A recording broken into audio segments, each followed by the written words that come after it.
What is going on, guys? Welcome to another episode of the Dent Digest Live Show. What's up, Manny? Yo, what's up, Ryan? What's up to everyone in the house? Jeff, Josh, what's up to everyone? How you looks doing, like Ryan? it was hot there today, huh?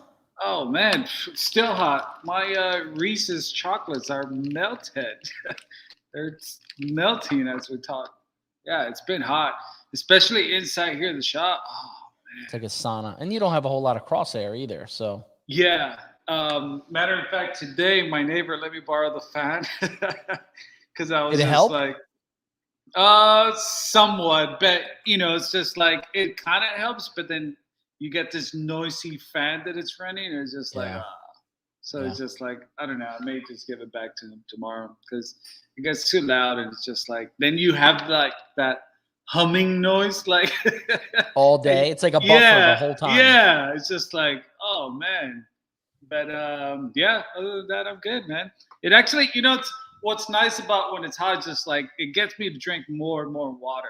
I don't know. What's hot there today, though? What was the temperature? Well, what, 85? Yo, it was 97 degrees here today. Oh. With 75, 80% humidity. Oh. So you're saying I shouldn't complain? Shouldn't complain. So it's 84 right now, But I think it's just. I feel bad for you. I think it's just here inside the shop that like it just. Yeah, it gets trapped. It doesn't go anywhere. It's like dead air. And every year I'm like, man, I should put some insulation. You know what else would work is a good fan hung from the ceiling. Yeah, everyone keeps telling me about that. But again, I just don't want that humming noise. Yeah, but if it's a good like ceiling fan, even like a home ceiling fan, just to move the air around. That's right, because those are not loud. Oh, thanks, Ryan. So even just a cheap $100, just put it up there and see if it works. Yeah, that is true. Because I think it'll move the air around enough to. Because that's like in my old shop, it would get there's only one door in, and it would get so hot because the air just sat. Yeah. Like sometimes that's what's nice. I'll open up the front door and just like get a little bit of breeze going. Like right now in the afternoon, it gets nice. Like you get that nice cool breeze. But and I tell you, I'm having a hard time because I had to go out a couple times this week and working on some busted stuff. And on the road, huh? I'm really kind of getting spoiled with this air conditioning shop. I told you, man. I told you. Terrible. Like we have the AC set on 70. I came back in after I did a roof job at a body shop, and I looked at Mikey and I was like, "It's cold in here," and he's like, "It's amazing. It's amazing." I forgot. Someone has a shop. And then I'm always seeing him do mobile. It's just like, why?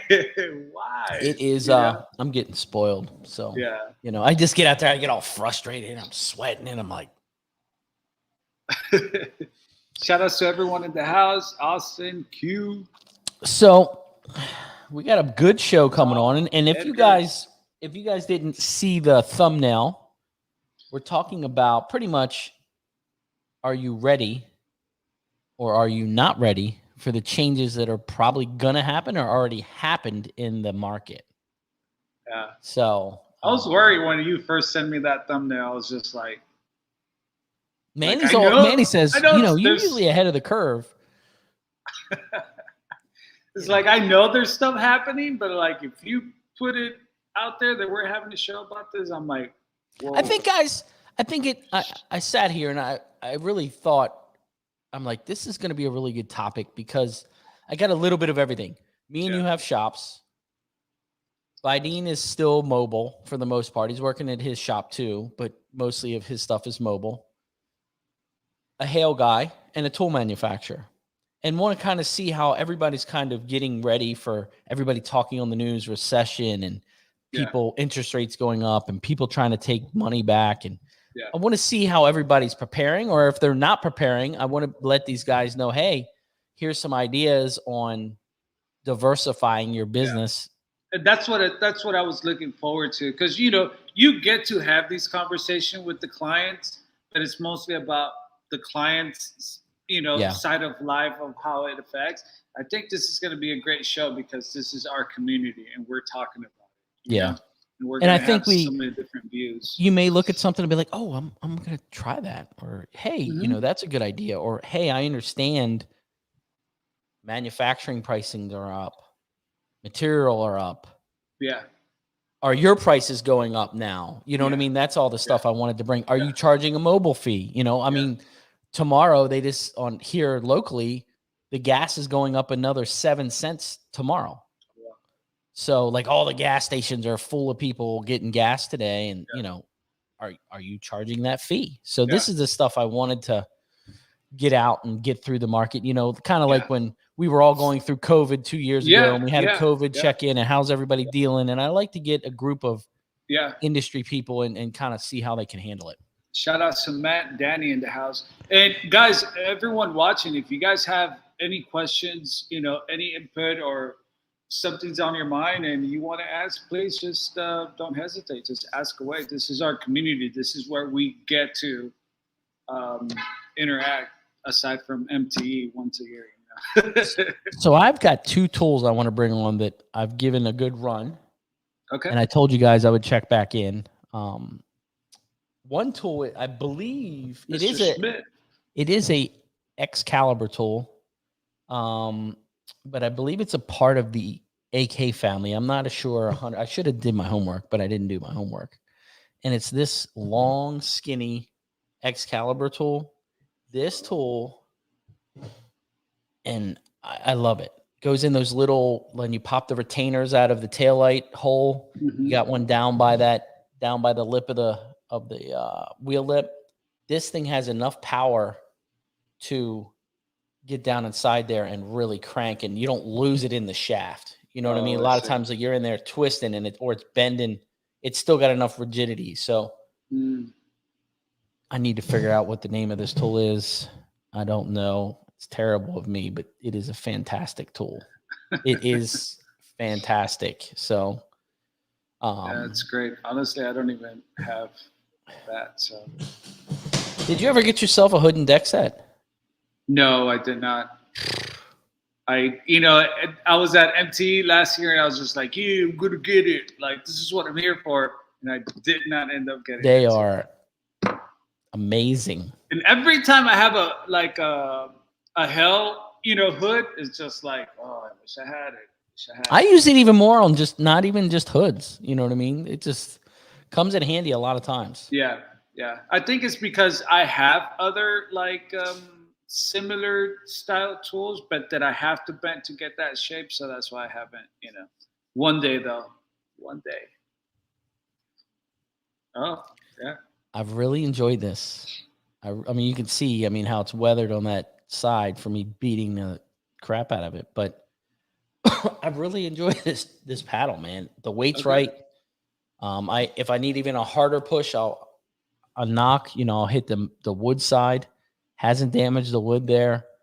Okay. Been using it day in, day out, really trying to give it work. Is there anything special with the type of wood that it's on there? It doesn't say.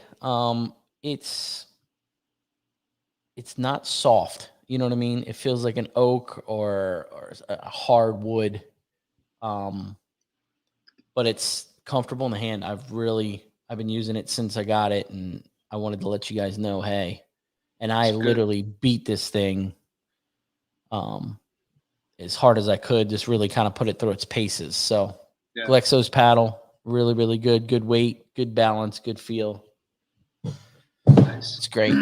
But let's get this show on. I got a really good joke for you, but I want to get some other guys in here to help you out. Yeah, please. I'm feeling bad for you. So John did good the other day. So he did. Yeah, let's get him on, please.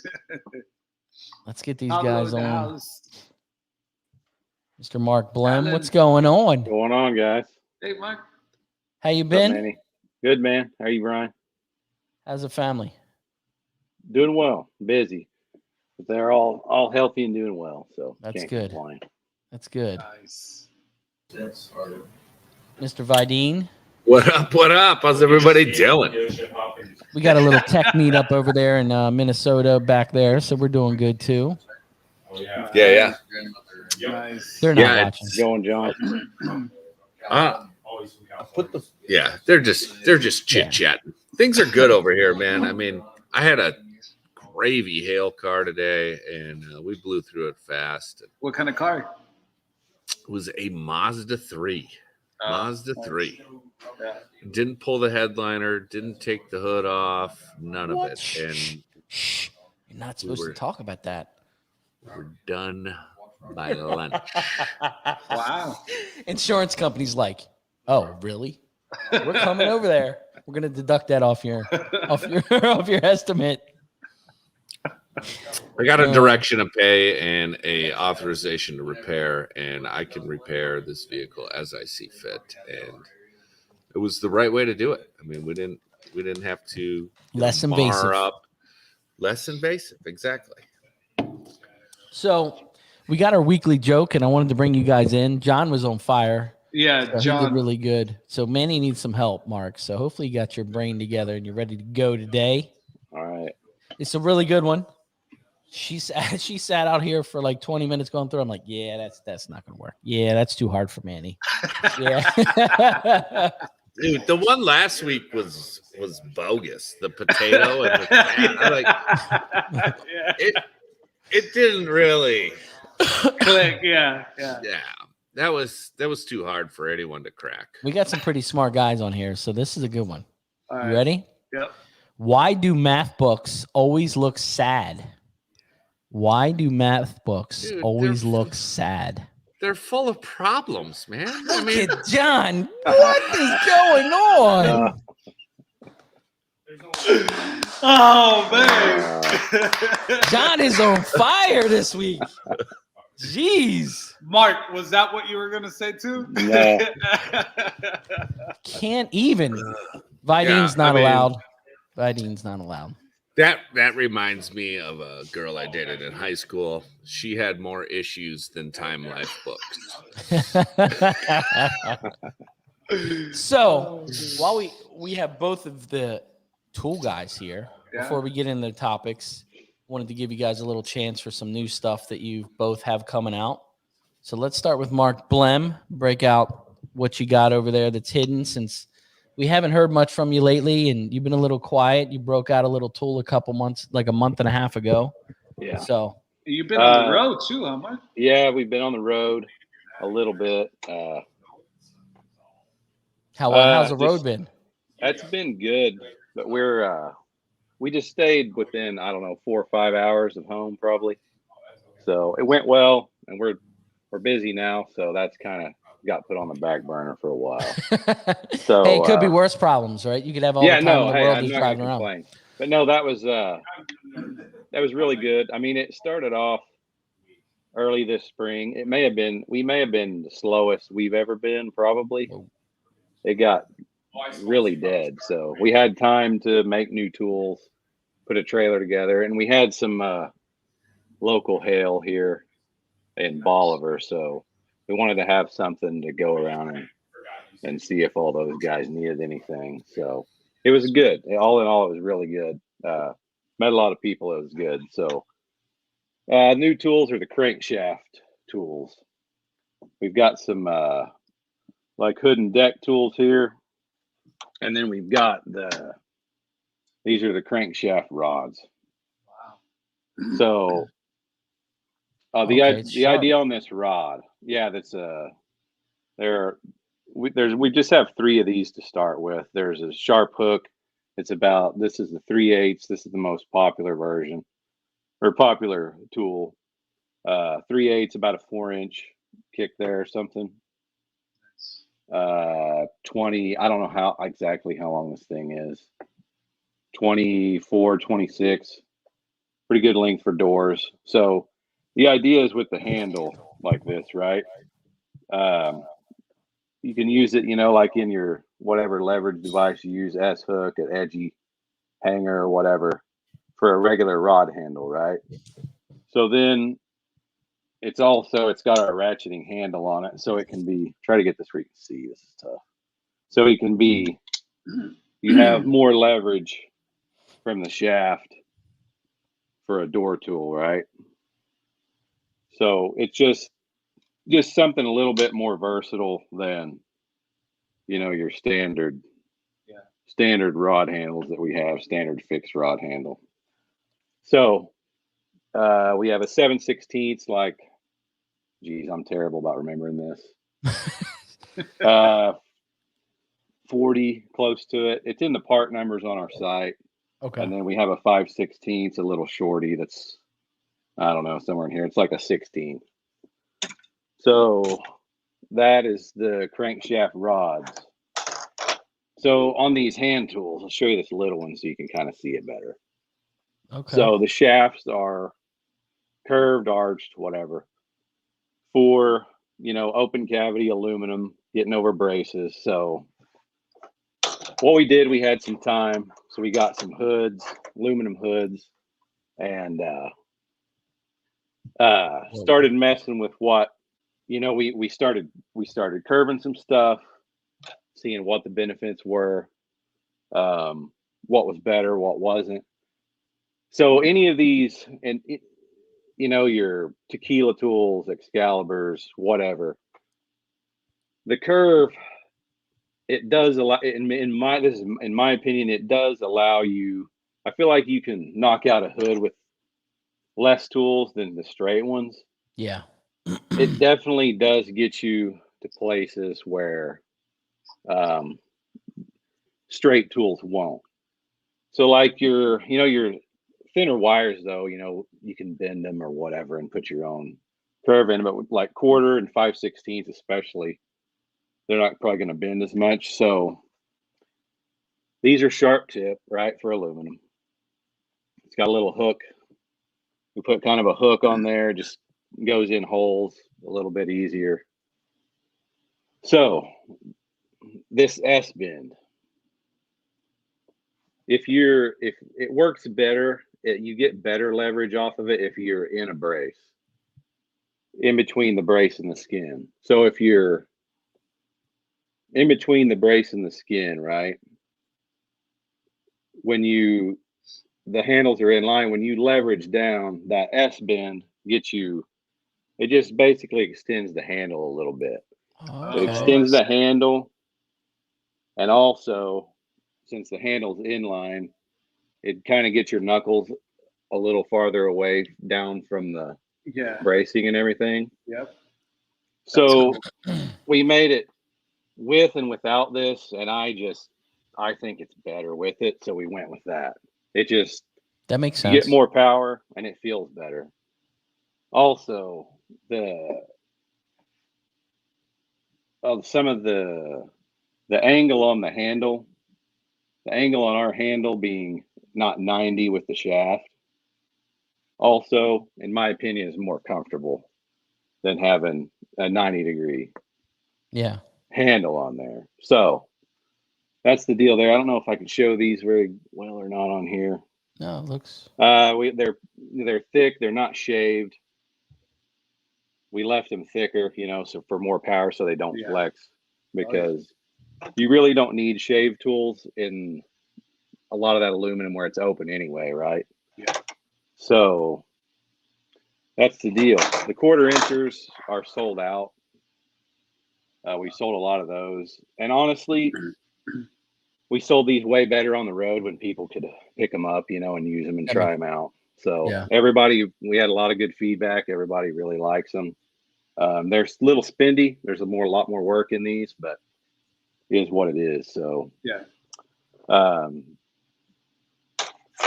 that makes more sense now that you kind of explained it. You know what I mean? When you showed, okay, that bend will help you get your knuckles away. See that the explanation of that really helped with what it was. That's what that's about. And I'm trying. This is hard to do backwards. So maybe you can see that. Mm-hmm. So when you're like, and it makes completely sense, because sometimes you're in there, that handle, right? Yeah, and then the curve.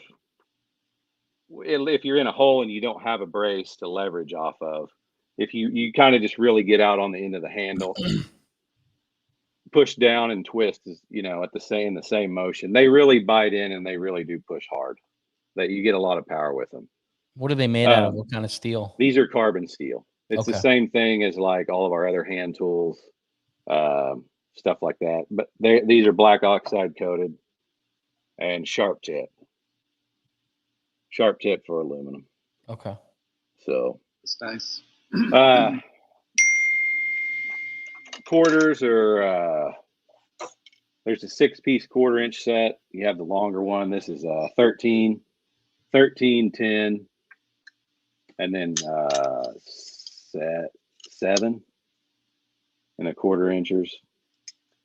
No 7/32. We may add that, but we'll get into talking about that here shortly, why that's not going to happen soon. 3/16. We just have the 11-inch and 7-inch. So anything longer than this on 3/16 is it's just not strong enough for you just lose too much power in the shaft. So got those, and then the 5/16. Like I can't remember exactly how long this is. It's 18 about inches, 20. Nah, it's about 15. Okay. 15 and then like a 10 or something. Okay. So a whole lot of power with these. I mean that's some serious pushing with those. So that's it, man. Hopefully that explained it a little bit better. I know I done that quick video on our trailer there trying to go over it, but I know That it wasn't helped. very good. That Well, really and helped that's all I with- had time for. We had a lot going there. So but yeah, hopefully this helps. And any of our stuff, too, guys, if you order this stuff and you try it and you don't like it right away, just send it back. I mean, we're going to take it back. Like those shut-ups. You can just send them right Yeah, back. like the shut-ups. Yeah, we get a lot of that. We get a lot of those back. No, those are a good tool, man. Come on, man. I mean, really, no, don't take this the wrong way, but not a lot of people send our stuff back because they don't like it. I mean, very, very rarely. So, but like I said, everybody out on the road that we were able to talk to, which wasn't a ton of people, but I mean, they really liked them, or I mean, a lot of people are, just it's early in the year, not a lot of cash flow going yet. So,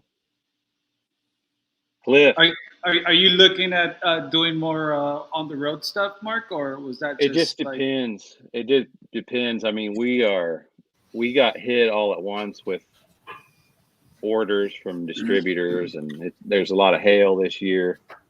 We're getting busier from that, so it all depends on time, really, and if we're caught up. So probably more like early spring stuff, I would say. Yeah. Thought about going up to Minnesota and seeing all those guys up there, but there's just no way right now. No way. Come on, man. Come on, man. It was We on the need list for sure, but I mean, who knows what'll happen in a month, right? So I got a cold beer waiting for you if you come on up. I would say we're a couple months out at least from that, even being a possibility. So, well, I'll be here.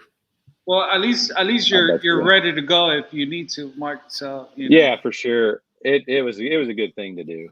It was definitely a good thing to do, and you get to see people doing that you're not gonna see any other way. So there's Mark, a lot of positives to it. We're putting you on the hot seat right now, but Kevin is asking if you're going to make it to MT. Probably more than likely going to be there this year. Nice. Well, yeah.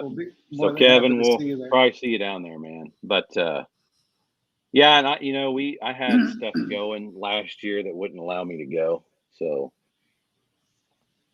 kind of freed up Mark's a busy guy. A lot of time. Yeah, I was stringing myself way too thin there for a couple of years, so we took care of some of that stuff and have a lot more peace in my life right now. We'll just put it that way. But I don't regret any of it. It was good, so don't regret any of it. But yeah, we'll probably be at MTE. more than Awesome. likely. So Awesome. Vidine, you're up. I'm up. How do I follow that? I mean, Mark, that looks really cool. I'm intrigued, and I'm just glad I didn't have to follow you with the new tabs. We're gonna talk. Well, I mean, they're ready. Oh, I just removed them from the stream. Hold on. Let's go back. Take me off. Yeah. So the crease reapers are out and ready. Yeah, And beefed them up very considerably. It was a long and arduous process. These ones took significantly longer than the first. And why is that? Well, we wanted to make sure everything. Looks like the shaft is thicker too, huh? Fourth iteration. Yeah, the shaft is much thicker. I don't think you will find a thicker shaft on the market. Yeah, go ahead. Insert easy joke here. And then we added the wing as well because these things are hooking up so hard. I've got prototypes without. There you go. I've got prototypes without the wing in the middle there. Yes. And I mean, they just hook up too hard. So we needed some more rigidity through the center there. And I felt like it pulled more of the center than the actual crease.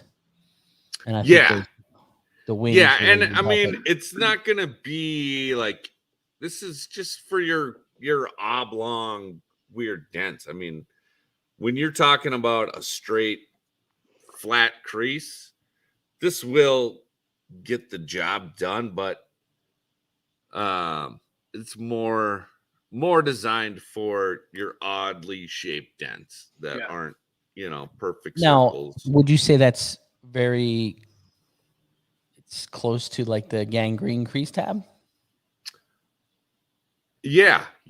I mean, that was I would put it in that realm, and I mean, everybody's gonna decide what is going on with this thing tonight for themselves. Wow, I mean, it just doesn't like me, and you can't blame it. I mean, but it's very much similar to that. So 10 by 20. 12 by 25 and 15 by 30. And those are all 15. Okay. They're all but in millimeters. So, yeah. And yeah, you'll find it pulling stuff that, I mean, I don't even know. I don't even know how this happened. A blind squirrel can find a nut, and I found one. I think you're right. It's like it's gonna be for those weird, dents. They're not a crease, they're not circle, but it's just like you need something to pull in that whole area. Yeah, and like edge of panel stuff, and the big smash stuff. I mean, you guys just got to try them for yourselves. I can't articulate what I've been experiencing with these, and I'm super happy, super impressed. I say it all the time. Obviously, I'm biased, but yeah, I mean, I feel like we made a better mousetrap, and huge shout out to Kiko with their help on this, and yeah. How do they pull compared to your the regular hex? Because a lot of I've heard nothing but good. Everybody out on the road really they like them. Yeah, very very much same or similar, and it's a design aspect that is now patent pending, and we're hopeful to keep that ball rolling. But are they stretchy like your first batch? That's a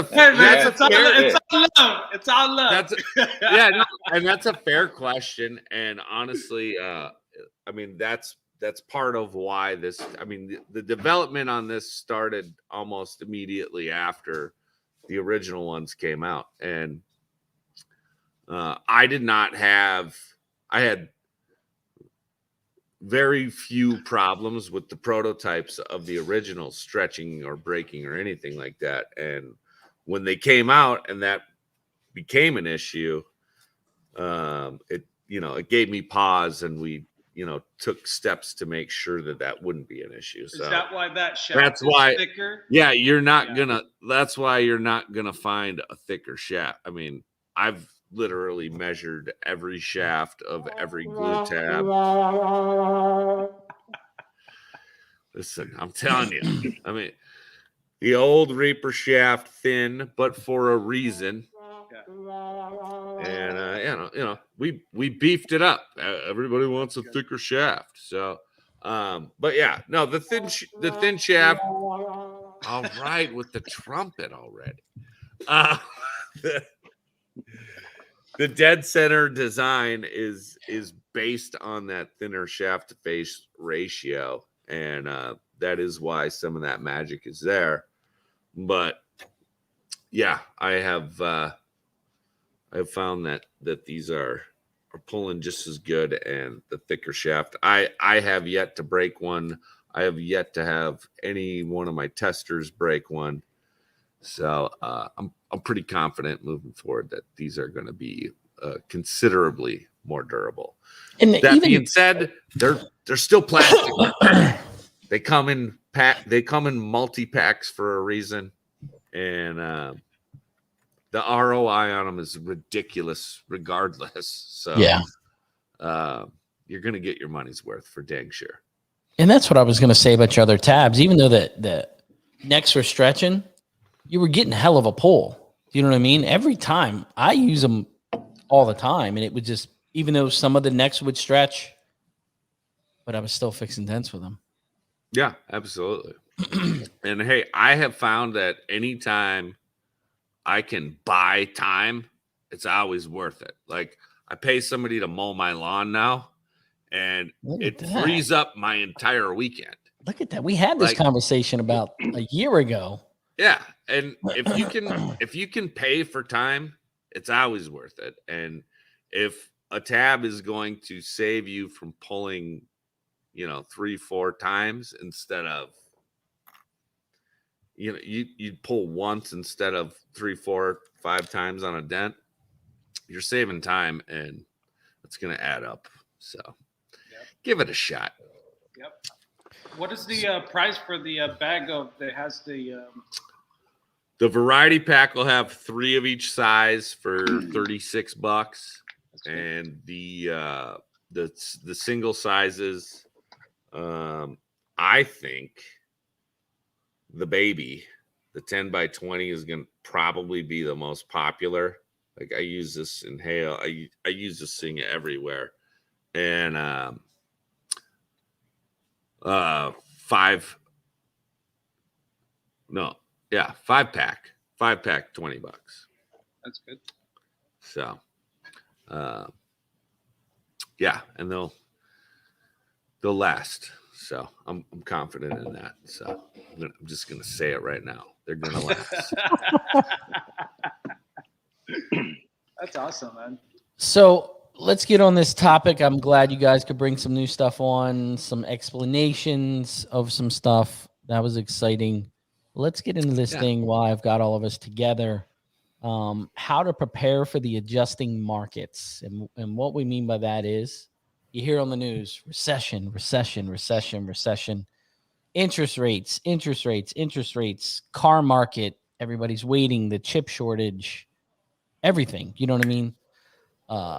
Shortage this, shortage that. It's everything in everything. And what I wanted to do was get everybody on here, a couple different markets, and figure out if they're making adjustments in their business. Are they preparing for anything? So I wanted to get this out here for some of the guys that are just kind of in the zone and don't see what's going on or don't care or whatever. So let's get right on to it.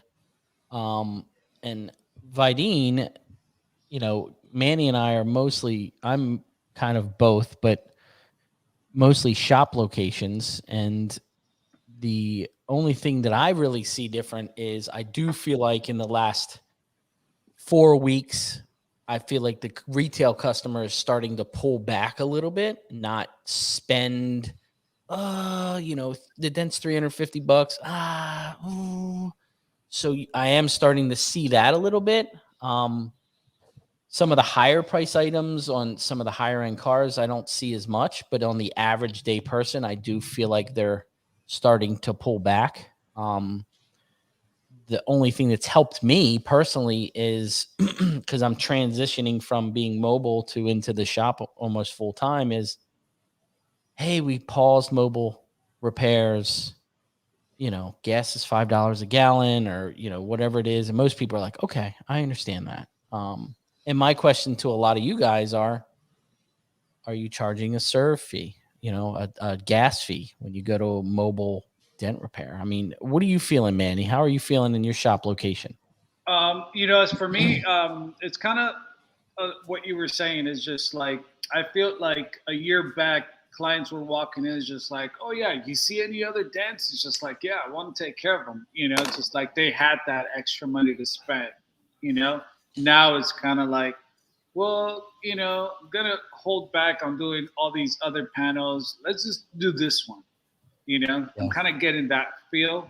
I'm not getting, social media, it's like big marketing, right? So you would get guys that they didn't even know they had dents on their carpet because they saw on social media this dent guys. Now they were looking for the dents and they were driving up here. Yeah, man, just like I saw you, just like I want to get these dents fixed now. I don't see that happening as much anymore. It's kind of back to that case by case basis. Like, oh yeah, something just happened, so that's the dent that I'm looking to get fixed. I was getting also a lot of clients that like were selling their car, so they were getting these dent fixed. I think that's like slowed down quite a bit right now. It's only like the people who just bought a new car that they get a dent those are coming in. But yeah, I mean, I have felt somewhat of a of a slowdown, and you could definitely feel it. That it's because people are just being more cautious about what they're spending. Now they don't have that free government money anymore. Exactly. So it's just like holding back a little bit. And the only thing that I do see, and I've noticed more, is the customer buying a used car with damage on it, which you didn't really see a lot. A lot of guys are like, yeah, I just bought this the other week and it had these dents on it. I want to get them fixed. I never really saw that before. I felt like the dealers were fixing a lot more. Now they're not fixing as many damage. And I think John will have a good input on that, as in, are the dealers fixing everything? Are they not fixing as much? How is the mobile wholesale market? Well, I would say inventory's down for sure, so that there's less opportunities there. But they are looking, and I experienced this like when I first started in 2010, was kind of the tail end of the housing bubble.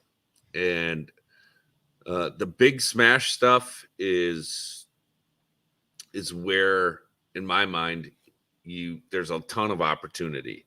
And there's also a ton of opportunity in retail, where people are not going to be able to flip into a new car. Yeah. First of all, you can't get a new car, and to spend $500, $1,000 getting your dents fixed to make your car feel new again. And I would encourage people to put that kind of verbiage into your marketing. Make your car feel new again, or something along those lines. Because people are just going to have to hold on to their cars for a little bit longer. It's just the way it's going to be. So if they can feel better about it, I mean, pride of ownership is still going to be a thing. And, obviously everything's going to cost more, but if you can make your car feel new again for $500, that's better than, you know, your payment going up $200 every month and you can't afford it because your gas bill and your grocery bill also went up $200 every month. Yeah. And, you know, whatever. I believe everything's going to balance out in the end, but I think that is a way to find your way through this. And, you know, they always say, like, most millionaires, the average millionaire has 7 streams of income. So you think about that in your business, incorporate wholesale, incorporate the body shops, incorporate retail, you know, get all of that stuff. If you got a shop, Manny, Ryan, you guys both know, I don't know. Manny, do you do ceramic coating or any other additional services? I don't, and you know, it's out there in the plants, but tell you the truth, I've just been so busy on just cleaning up cars. It's just like, even to test it out, I don't have time, you know. Yeah. And I was just going to say that that's kind of like what's happening with this car, you know, just like, you know, the husband's not going to buy the wife a brand new car because this car is still like still, you know, newer age. It just has built up on a lot of dents. So he's just going to invest in cleaning up all these dents, make it look good, you know, get a nice detail going, you know, and she'll be happy, you know, because you're absolutely right. Just like, why spend to buy a new car with this markup if you could just clean up this one, you know? So I think that's you're absolutely right on that. You know, that's a good area that, if you have a retail shop, and even if you do mobile, I'm sure you could somehow advertise about, you know, make your car look new again, like you said, you know. Now, John, do you see a difference in the market, like per dealer in the last month or two? Are they pulling back on fixing some of the damage? Is the pay going down? Are they saying, I don't want to spend that much on that? What do you feel? I am struggling to keep the wolves at bay in that area. I'm so focused on this hail. I mean, the hail god smiled upon me, and I mean, I couldn't be better positioned in going into a recession where I'm able to capitalize on this hail. So that's really what I'm focusing on. And, you know, we might get 1 or 2 free days a week where we can run out to the dealers, take care of them. And, you know, I'm doing everything I can to keep them happy, but I'm not focusing on maximizing that because, one of my tech's dealers was complaining a little bit because we were a little slow on the ball, and I pulled up the invoices and I said, okay, Zach, the dealer that is complaining here did $7,000 in a year and almost a year and a half. You know, he goes out there once a week, they fix 2 or 3 cars, and Zach's a newer tech. So it's kind of a starter account. And he was complaining about not being there every single week. And I said, well, it took them a year and a half to bill $7,000, and we did $7,000 in 2 days. So just tell them to shut up.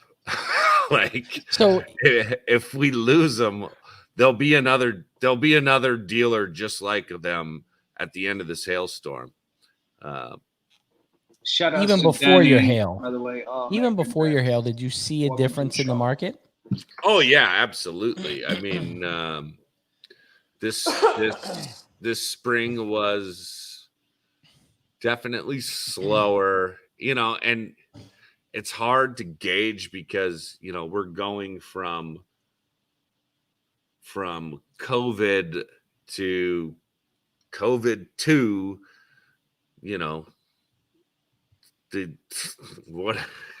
whatever, return of the COVID, whatever you want to call 2021. Monkeypox.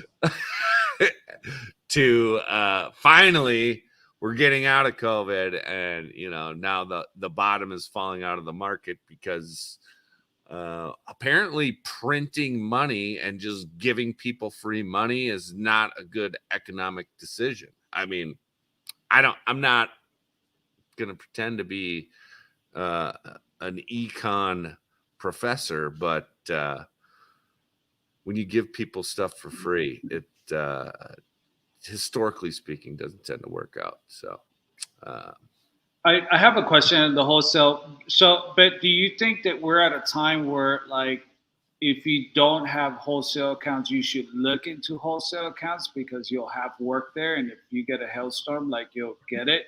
And if you do have a wholesale account, is it those times where you should, like, take care of them, or are we at a time where, like, we shouldn't care about wholesale, just focus on retail? no, I would never say don't care about wholesale. I mean, I would, and I've never been the kind of person to put all my eggs in one basket. So the wholesale accounts that I do still have are people that I genuinely like working with, and they understand the process. They're willing to pay for markups, etc. And I give them a fair price, a fair wholesale price, but at the same time, it's still a fair deal for me to go out that day. Are they paying more or less in these times? I have personally not adjusted my pricing. Okay. And honestly, I am honestly probably charging them less per job that I do because they're not getting the full level of service that they normally would. And I am kind of letting some of that stuff slip through the cracks because I've been so focused on the hail. But if we removed this hail from the scenario, I mean, I could see myself saying, well, I'm gonna have to raise my prices because everything costs more. So why wouldn't dent repair cost more? Everything has to cost more. I mean, if an egg costs more and a gallon of gas costs more and a gallon of milk costs more, then a gallon of dents costs more. Like, now, I have a couple wholesale accounts that I still deal with, and I do feel like I'm charging them more, but I feel like I'm charging them more because the vehicles are way worse than they would have ever bought. Some of the cars they're buying are just hammered because that's all they can get right now. They're taking everything they used to wholesale to the auction to get rid of, they're keeping. Yeah. So I feel like, the prices, you're giving a bill for $500 to $800 for one car at a dealership that's wholesale. Yeah. Well, and you gotta remember too, if you're doing like the big smash stuff at your dealer lots, you need to be marking that up appropriately, because if they're going to send it to the body shop, that body shop's got to charge more too. All of their materials are going up, and time is still the most valuable thing. Yeah. And we are saving them all that time. That car is going to remain on their lot and remain for sale. And I mean, aged inventory is never good. And if you can keep that car on the lot for that, whatever it is, a week or whatever it's going to take at the body shop, then you're providing them with that value. So you don't sell yourself short because you feel like, oh, they can't afford it. No, you're helping them. Your markup is still less than the body shop, and it's saving them time, and it's a better repair. Just don't sell yourself short is what I would say. Now, I brought Mark in because I wanted to get his input too, and we can keep touching on this matter. Mark, on the tool manufacturing side, even in sales, in the manufacturing side, what are you seeing going on even since COVID? The shortages of, the supply chain issue, that threw a huge wrench into things. We try to keep enough raw materials, though, that we're far enough ahead it really doesn't matter. So it's everything. I mean, everything, every single thing. I mean, we're talking, phone bill, every electric bill, utilities, any software we use, everything's gone up. Most of it 30 to 100%. It's, I mean, we raised our prices January 1st. We did a 15% across the board, and it honestly probably wasn't enough because, we're still getting notices of, this subscription going up or material going up or can't get it. Some of it is I don't understand. I just don't. I don't understand how some of it can be that far out on getting raw materials. Like, we make our red crease tabs. We've had them forever.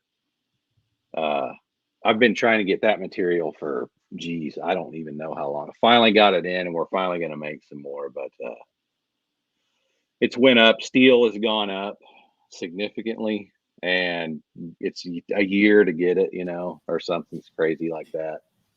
So we were going to add the 7/32, but it's like they're squeezing us on how much we have to buy at a time. They want you to buy more. So yeah, it's it is what it is. So like I said, we had to raise our prices, and I know there's this, and it's not just, like John said, it's not just PDR tool manufacturers. It's a worldwide thing in all industries. It's not greed. We're not like, I assure you, we're not doing it because we just want to fatten our pockets more. It's a matter of keeping the business running, healthy, and that's a hard thing for you the guys. ball rolling. I remember years ago when you were like, man, we got to raise the prices. I'm not sure. Mark and I would talk pretty regularly, and I'm like, you've got to do it. Like, your prices have been, and now, you raise them again, but you've got to. It's like anything. You know what I mean? You can't keep paying $8 for this, selling it for 16, but then the price is $15 now, and you can't sell it for 16. Right. So yeah. Well, if you want us to be here tomorrow, you're gonna have to pay more today. Otherwise, you're not. The tools won't be available. If everybody's selling things for razor thin margins, then it's just not sustainable. Not in PDR, especially tool manufacturing. If we, there's a reason why Snap-on doesn't make PDR tools. It's just we can't operate on those razor thin margins, like John said. Now, do you see a difference in sales? Do you see sales have been? You had a crazy couple years there. You guys made a big push, and I'm sure sales were up higher. Did you see a big loss? Like I said, this spring, into the winter, into the early spring. I know hail was kind of later and stuff, but it was super slow, like really slow. Well, that's why we put a trailer together, I guess you could say. So that's an adjustment we made. It got slow, or okay, we can build some new tools for one. So we done that, went on the road, and that's the adjustment we made, and it was a good one for sure. So I'll kind of jump back to what John was saying earlier. So in the recession, and my dad's always told me this. He's like, "Hey, PDR during a recession is always, it's usually it could be a good time." So the last recession, 8, 9, whenever that was. Everybody else was kind of crying the blues in other industries, but PDR, I think as a whole, was pretty good. And it's like you said, people are going to hang on to that car, and they're going to look at it for a while. And when things settle down, they're going to want to fix it up if that's what they're going to have to drive.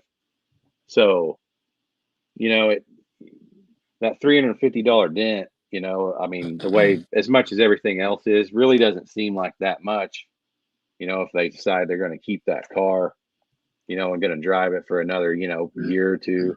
Yeah. So we're on an upward trend now for sure. So I don't know. But like I said, it's right now, you don't know a month from now. I don't know where we'll be. We may be packing up the trailer and coming to see John up there. So Mark, I hope so. Are you seeing like less new techs, more new techs too? Like, is that? So this is from just our experience. And I kind of feel like, on tool manufacturers that we all kind of we're all kind of somewhat on the same page of what we're seeing. Yeah. But I won't speak for, I'm speaking from us. Right. From Blim Tool Company. Even way before COVID. So our early years in business, and this is a lot more for hail guys. They would, go to a storm. Somebody would set the storm up. They would just call. They would want tons of tools, and they would want them yesterday. They would just be like, hey, I need this. I need it in the morning, 10 sets of company set or whatever. And they'd be like, I don't care. I don't care what it costs. It's gotta have it. Gotta have it. Yeah. So we used to see a lot of that. And a lot of newer techs years ago. We used to get phone calls for one, a lot more of them back in those days, which, with internet and everything, people just get online and buy it, and it's great and it's good, but you don't talk to people as much as what we used to. But there's been a shift and this is probably in the last 8 years or so. Dent techs are more conscientious of what they're spending and when they need it. They're like, if they break a tool, sometimes they're like, they don't even want to spend the money to get it next day. It's like, yeah, I can make do. That we've seen a shift in the market, starting before COVID. Yeah. So new guys, that's another thing about when we were out on the road, and I've seen these comments here. I don't know how to reply to these comments, but somebody put average age of the body man is like up there. So what I've seen out on the road is the average age of guy pushing dents is kind of up there. Yeah. In my opinion. I'm 39 and I feel like I'm a younger guy. You are. And if I put myself in with technicians, so part of that is you get these 30-year guys. For me as a tool manufacturer, and I'm trying to sell them tools. They got their few tools that they use and they can just flat knock stuff out and they don't care what you got. You know what I mean? They're going to use what makes them money. And I get that completely. It's a different, when you've been doing something for that long, especially like on these handles, like, if you're used to it being right here and you got to go here, they ain't having it. Some of them, you know what I mean? I get that. And, but they're also, that's their adjustment to the current, state of the nation, they're going to save some money there. You have employees, Mark? No, we don't. It's like my dad retired this year completely. So no, it's just me and my brother, Mike. So I don't think people understand, like, it's myself and my brother that, we pull the steel off the rack. We bend it, we grind it, machine it. We have machines. We shoot these handles in-house. We make our tabs. I mean, we do it. We go out there and we do the work. You know, we're the front end with the, you know, I'm the secretary, all that stuff. So that's part of the reason you don't see me on, you know, Yeah, you're working, online grinding. and stuff a And lot, because we're working, man. I mean, I'll call Mark and want to talk for 2 hours, and he's like, "Man, I gotta get like 8,000 tools done. I let me get off of here." so I'll touch on that.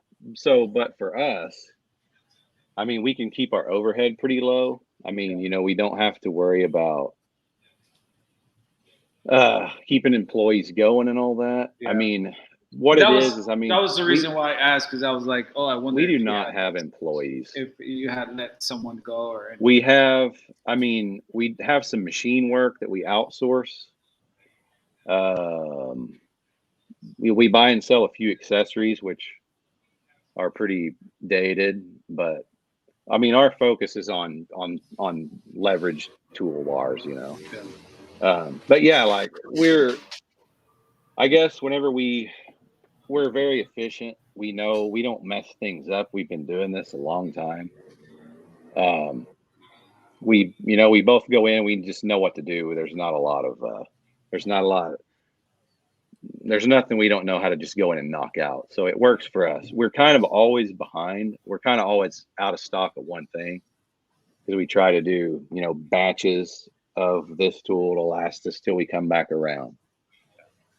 So I guess so what I'm getting at is us as a manufacturer, we always try to keep our overhead low.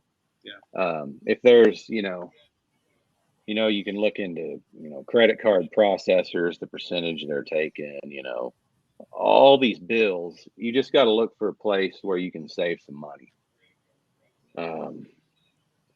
And you just have, if you make good products and you have good customer service, I mean, we're going to be around. I mean, Yeah. You just can't beat that. Yeah. People are going to come back and they're going to buy your stuff. And Now, are you buying more in bulk now when you need to order supplies? we're looking at, on steel especially, we're going to have to buy more than we really probably need. Yeah. Which, it'll come around, if we have, I don't know how many, if we have, multiple years stock of something, I mean, whenever we get to the end of it, it's probably going to be a lot cheaper. Yeah. Because none of this stuff ever comes down, guys. I mean, like, it's not going to come back down.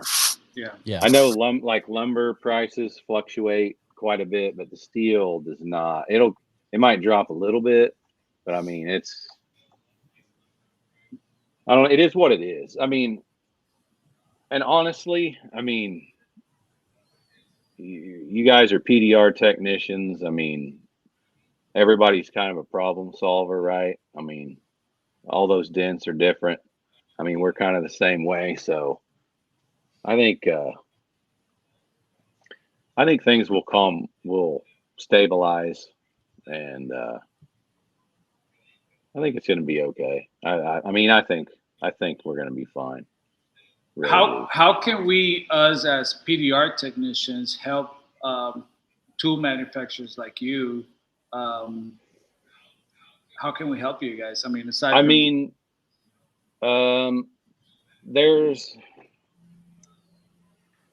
so you got, over the past, there's a bunch of newer companies, I guess, in the last 10, 15 years. And a lot of them are overseas. We've seen a lot of our overseas orders drop, I think, because of those. And now some of them make really good stuff. Yeah. Some of them make really bad stuff. Yeah. And some of them just see what some of us do, and they do the exact same thing like the next day. It's like no time. I mean, I can, if you improve on something, that's one thing, but like, they'll make the same thing out of steel that's like, total disaster. You know, it just won't, it's just not good. Yeah. But I mean, support, you know, all the people, you know, us, you know, Finesse, A1, Anson, Dent Reaper, Carbon Tech, Endeavor. There's a lot of good companies we have here in the States, and they all make, I mean, it's all good stuff. You know, it's all good stuff. All those companies, I don't know who I missed, Ultra, you know, if I missed you, sorry, but all those companies, all of these companies make quality stuff and they have good customer service. I mean, just support those guys. And like I said, you get 10 different dent guys, you know, they handle a tool. You get 10 different guys, you know, you're going to get 9 different opinions. And that's just the way that is. I mean, you got to respect that. It's just about being comfortable. Use what works for you. As long as you're doing good work, I mean, it doesn't matter. Yeah. Use what you want to use. Don't be scared to try something new. Yeah. Okay. And I get it. So I've had people tell me, like, and some of these new tools, like, these are expensive, man. I mean, you're talking like, for this, it's like $80 some, guys. I mean, I know it is a lot of money. And I've had people tell me, and I never really thought about it because I'm around it all the time, you know, like they're like, hey, like I paid $100 for that tool. I don't even want to try to bend it, you know, and break it or something because I spent all that money. And I was like, to me, that's crazy because break it. Yeah. Like, but I see I see that side of it also. Now, Matt from Get a Grip saying it too. USPS pricing have increased 50 to 90%. You know, it says UPS prices haven't really gone up much, but he's got a point there. I mean, I've seen it just in ordering some stuff. The shipping costs it has gone up. Oh yeah, sure. Absolutely. We've so what we're trying to do, we've made some adjustments to where we can offer cheaper shipping than what we were offering. So, and we raised our prices. So what we're going to do, like we've had free ground shipping on over $100 for the whole month of June. And I'll probably just leave that. I'll leave that through the 4th weekend for anybody that's interested. But like, we're going to try to do more sales, more promotions to where there's those those certain times that, you know, you guys can still get the tools for, you know, about the same price as what they were before. So that's another plan we have to kind of offset, you know, everything that's changing. I mean, there's nothing you can do about it. And like, so on your guys, so you guys have, you know, your matrices, right? For, you know, Mobile Tech, and then like the Paul Corden. Are there going to be any updates to that or anything? Paul just updated his price guide. Okay. Well, good. I mean, that's good.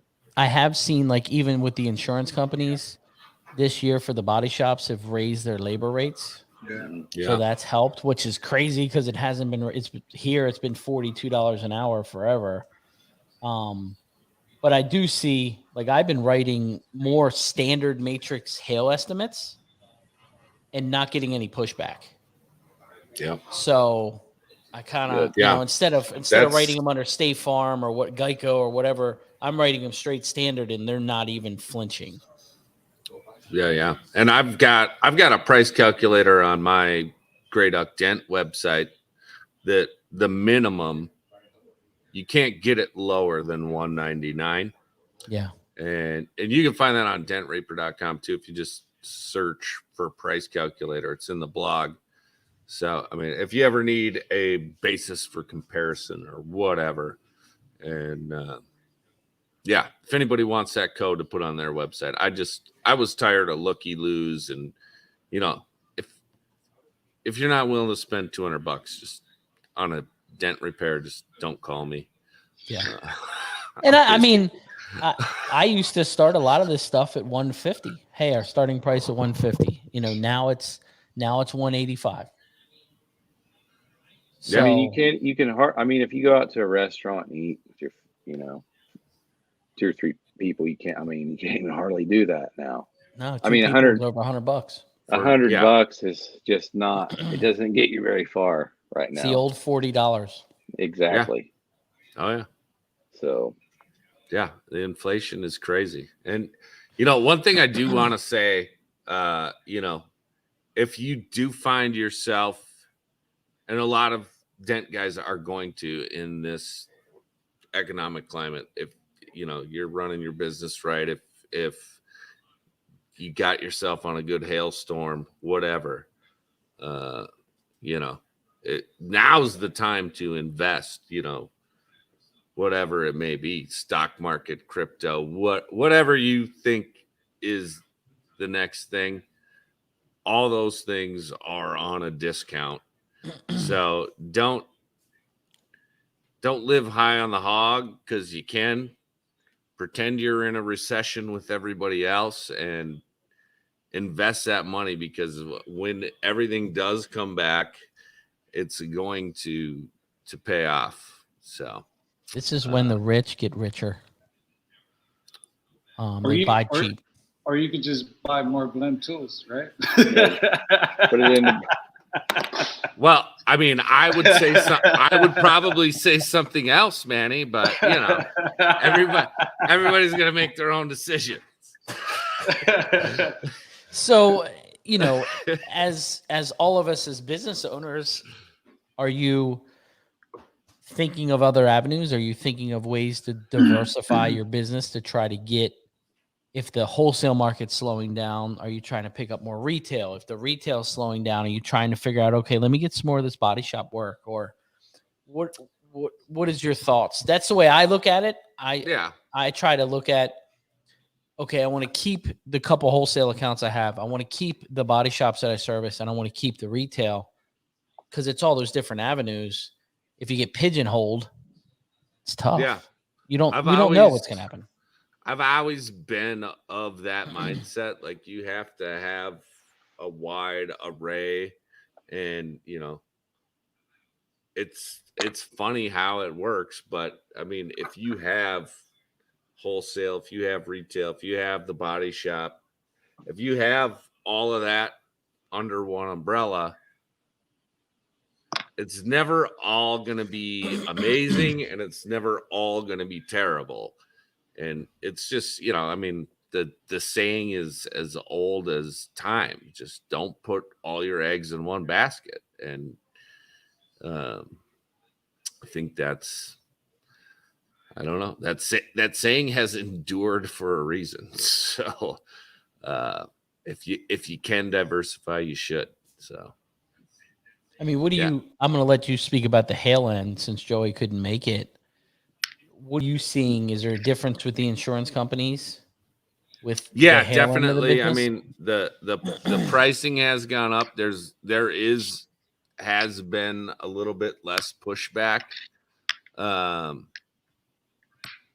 I've been using Dent Ops. I don't know if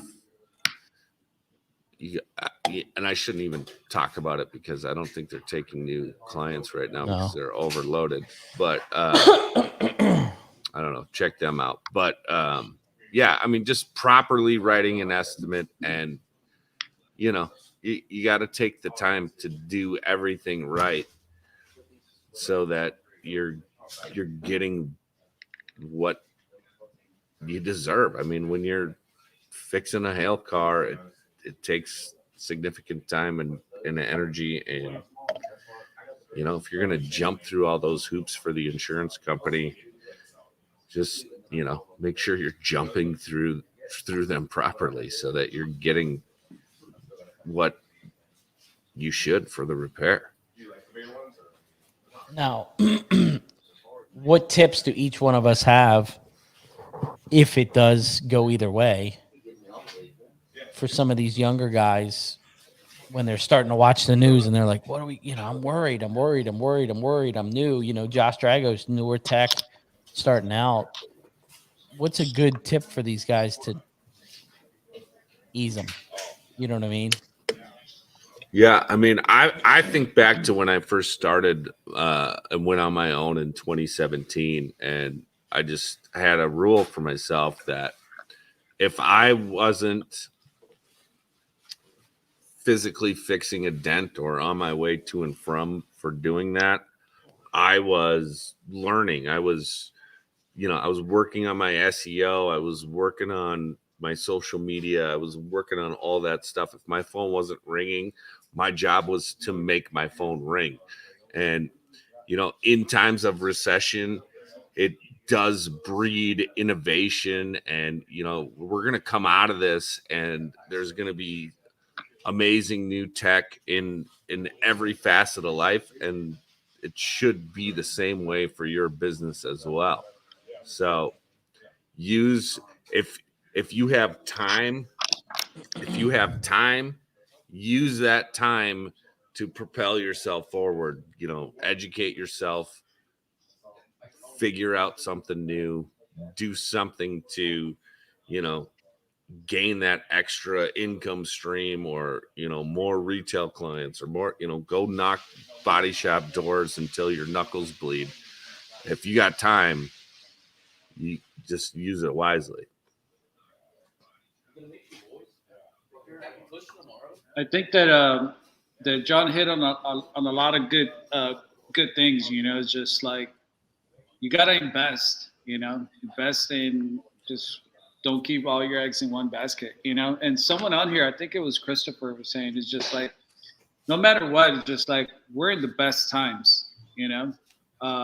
Because if the body shops, if the insurance company are short staffed, that means that they're going to find better ways to, process things faster. That's where you just have to get creative. That's where, you got to be prompt. If the body shops can't get a panel in the shop right away, Yes. Challenge yourself to see if you could fix it. Push the paint right now. If you're a guy that's doing body shop work, push the paint is a angle that you can go at. Yeah. And get it and get decent money. You're not a roof panel to put on a car, $1,600. Okay. If you go in there and you can do what you can do for $800 and it's a push to paint, that's $800 you didn't have. And they're not going to balk because they're waiting 2 months for this roof panel, or it's going to be in the shop for this long because they have to cut the roof off. Yeah. So that's another angle when you can go into your body shops and walk around the shop. If you have that relationship and say, hey, we could fix this. Yeah. Or a door or a quarter or a bedside, you have those chances. I think you're right, Manny. I think a lot of it is just being aware of what's going on in the world and being able to adapt. I think don't be afraid to adapt. Yes. That's the thing, because like right now, for example, gas is up, right? And you're afraid of driving, you're afraid of driving far. Well, maybe invest in try to get to those local clients, maybe if you make to one stop, you take care of a client, like, hey, if you got some cards, drop them off in the neighbors, talk to the neighbor, you see a neighbor pass by, just like, he's curious to see what you're doing. Yeah, talk to him. Ask him if he has a dent on his car you want him to fix. You know what I mean? Like things like that. Don't be afraid to adapt. But I think also the important part, and this is something I took from like when I was in the body shop through 2008 through that slope. Our boss at that time, he was just like, you know what? My main goal out of this thing is just like, I don't want to fire anyone. I'm going to pull money out of my pocket to make sure I keep all of my staff. But all I ask for is just one thing, is just do things right. Do not lower our standards, do not lower that quality, and how I'm trying to use this in for us today is just like, if a client can't afford to pay your full estimate, ask him what he could afford, and if you could find that mid center that works for you, it's just like, hey, don't take too much pride in that money and don't lower your standard just because you're getting paid less. You know what I mean? Because chances are that when things are back up, that client's going to remember you, that you took care of them when things were down. Yeah. You know what I mean? And if you do it right, you do it quality, your customer service is top notch. It's just like you do things right, like those clients won't forget you. Yeah. Yeah. You know what I mean? And I think that for me I think that my best advice would be that it's just like no matter what is going around you, don't ever stop being your best. You know, your best in your quality, your customer service, and just trying to help that client. You know, like I said, it's just like we're all trying to make the most we could get out of a job, right? But sometimes you're not, and you got to learn how to be okay with that. Yeah. Yeah. You know what I mean? Because it's all about that relationship. You know what I'm saying? Like anyone could fix that dent, but it's who's the one that Connects. like connects. So yeah, man, it's like so many things, but at the same time, so many opportunities too. I think us as an industry in these times, if it does get bad, if it doesn't get bad, I think we all need to, I look at the industry a lot of times as a family because it's a very niche, small company like Mark and his brother that are building tools, or A1, or a lot of these guys. This stuff is made by hand. You know what I mean? And John, a dent guy that's just coming out with tools one after the next, that's time in that garage of designing that. I think if times do get tough, I think we all as a group, collective group, need to support each other. Yeah. If times are really, really tight and you have an extra $80 or whatever, buy a tool.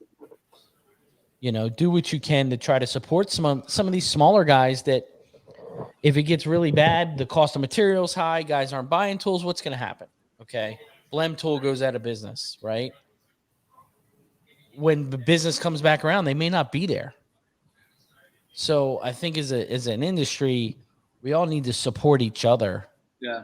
And try to take care of each other because we don't know what's going to happen. It's been a crazy couple years, you know what I mean? And a lot of guys have made a lot of money. Some guys have not made so much money. I just think we all need to kind of pick each other up and just figure it out and help each other. I mean, I think that for the most part, everybody does do a pretty good job of supporting each other. And I mean, I wanted to put that out there too. I mean, it definitely. Oh yeah.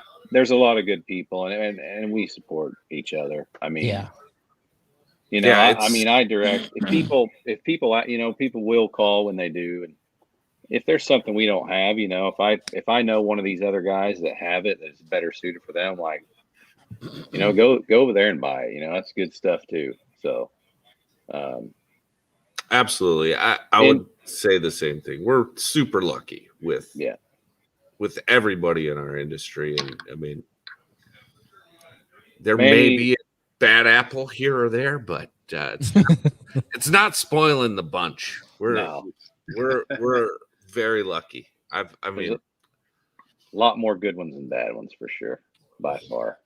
Yeah. But Manny said it, like, it doesn't matter what industry or service you're in. If you do what you say you're going to do, you do quality work, the customer's happy. I mean, you are the first person that pops into their head the next time they need whatever it is. And especially this day and age, because, I got into some other industry stuff, that the customer service is pretty terrible, to be honest with you.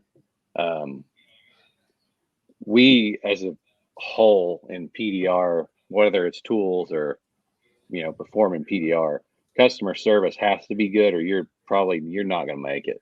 Yeah. You're just not going to make it. So, I mean, that'd be my advice to anybody, younger. Do it. Whatever it is you do, if you do those two things, you're going to be successful. Yeah. And I think we're in a part, the world's changing, right? You look at a lot of stuff, not even in the dent world, but politics and everything going on in the world. It's just been a crazy couple of years. And I've learned if you just treat people like people and you physically show that you care and you want to do a good job, that's all it takes. Just treat people like people. I feel like the world has lost a lot of that for a couple years, and I really feel like when you just show that sympathy, man, that really stinks. It's a brand new car. Let's try to get this squared away. I think when you start treating people correctly, that goes way farther. You do a good repair, you take care of the customer. And like Manny said, if you've got a discounted a couple dollars to make it work in there and you feel it, when this guy doesn't have the money, but he just wants to make his wife happy because he doesn't want to buy her a new car. Yeah. I think you treat them like people. That customer is going to go to dinner and tell their cousin and their nephew. And that's where your word of mouth comes from. That's your cheapest advertising and your free advertising that you can do. Yeah. So if you do give a discount, just think, hey, that's part of my marketing budget. Here's $50 off or whatever. Some of these people are putting these repairs in their credit card. How do you know that credit card's for emergency stuff and you want to take everything that it's in there? Like, come on. Like, you know what I mean? Like, yeah. It's wild, man. So I just wanted to do something for these, us to kind of talk about the industry and get it out there. And I think it was good. I think one key thing that a lot of these guys heard, a lot of us said it, is diversify and try to not so much look for work, but look for work if it slows down. I know a lot of the wholesale guys here are slow. Go look, see other ways you can make it happen.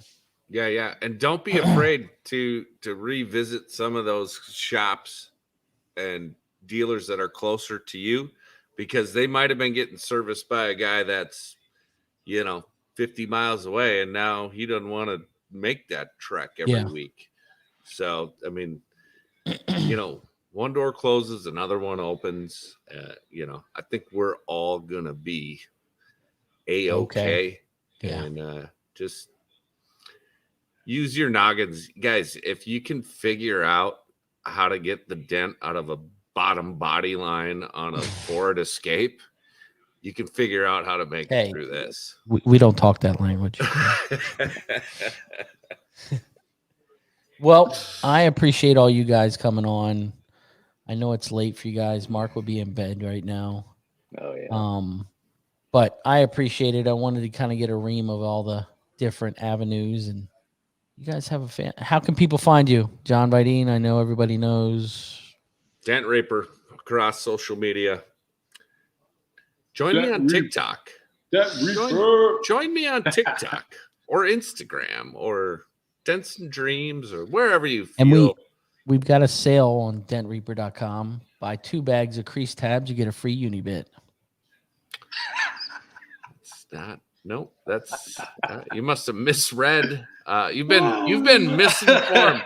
Misinformed. Hey, a Unibit is a very valuable tool. You could charge, I think my price is going up to $25 a hole at this point. Oh my gosh. And, second one's free, but the first one, $25. John, tell the boys I said hi. Sorry for making them shush. It's fine. There. They started a bonfire out there. I can smell it. Well, you better go out there. Have a great night. Tell Sally I said hi and thank you. We'll do. John. Hey, everybody, 4th of July is coming up. Have a great 4th of July. Remember what makes this country great. All right. Stay free, stay happy, and we're going to get through this. Everything's going to be fine. See you, John. See you, John. Hallelujah. Awesome. Mark, thanks for coming. It's good to see you. Yeah, thanks Mark. for having me. Yeah, it's good. Good to talk to you guys. It's been a while. And so it has been a little while. That's what when I talked to John, he's like, who? I'm like, Mark Fleming. He's like, what? Who's that guy? I'm like, yeah, we got him. I sent him a check in the mail. There we go. Be looking Mark, for that. How can people find you? Tools, all that good stuff. You can order at pdrtoolstore.com. You can Google Glen tool, or we're on Facebook and Instagram. Nice. So yeah, get you some crankshafts for the hail this year. I think you'll like them. Now that I understand them, I get it. Right. Thanks for explaining them. That was great.